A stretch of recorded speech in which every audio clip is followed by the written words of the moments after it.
હા. જસ્મીનબેન સુરેશભાઈ મંડેરી, લાલવાડીનું છું.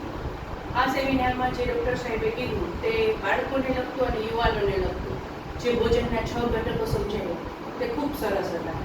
એમાંથી આપણે પોતે પોતાના બાળકો માટે તો ઉપયોગ લઈ જ શકીએ, પણ મારી સાથે જે શિક્ષણ મંદિરના બાળકો જોડાયેલા છે તેને ખૂબ ઉપયોગી બનશે.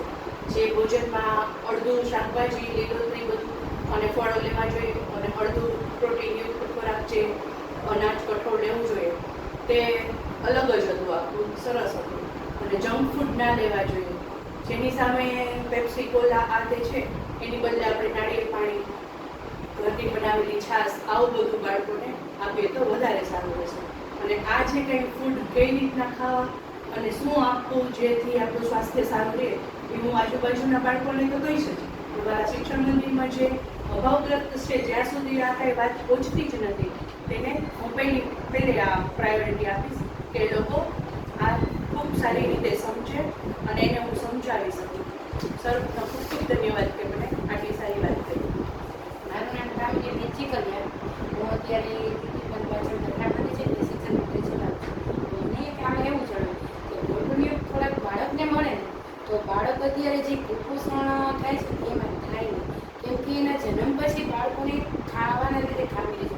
અત્યારે વાસી ખોરાક ખાતા હોય છે બાળકો, જે દે એવું ખાય છે.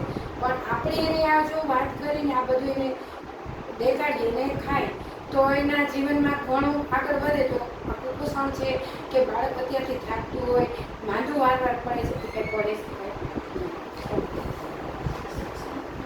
મારું નામ કૈલાસબેન વિક્રમભાઈ બોલુચા છે. હું દર શિક્ષણ મંદિર ચલાવું છું. આજનો કાર્યક્રમ જે ડૉક્ટર સાહેબે કર્યો એ બહુ સરસ હતો. એના પરથી અમે એટલું શીખ્યા કે બાળકનો વિકાસ શારીરિક અને માનસિક બંને કેવી રીતે કરવો તેની સમજ આપણને આવે. એના માટે જરૂરી છે પહેલાં તો ખોરાક.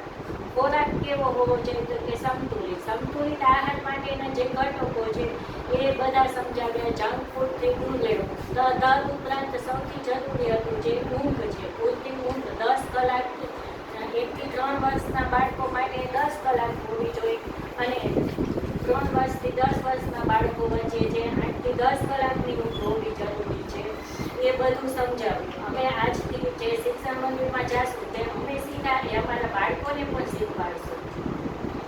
મારું નામ છે બસોયા દ્રષ્ટિ મોહનભાઈ. હું જામનગરથી આવું છું. આજે ડૉક્ટર સાહેબે બહુ મસ્ત શીખવાડ્યું કે પહેલાં તો ફોનનો ઉપયોગ ઓછો કરવાનો. પહેલાં તો હું મારાથીને જ લઈને ઓછો ઉપયોગ કરીશ ફોનનો, પછી બાળકોને કહીશ જેટલો બને ને એટલો ફોનનો ઉપયોગ ઓછો કરીશ અને બહારનું જમવાનું, કોલ્ડ ડ્રિંક્સ બધું મારાથી લઈ હું જ પહેલાં આચરણ કરીશ, પછી બાળકોને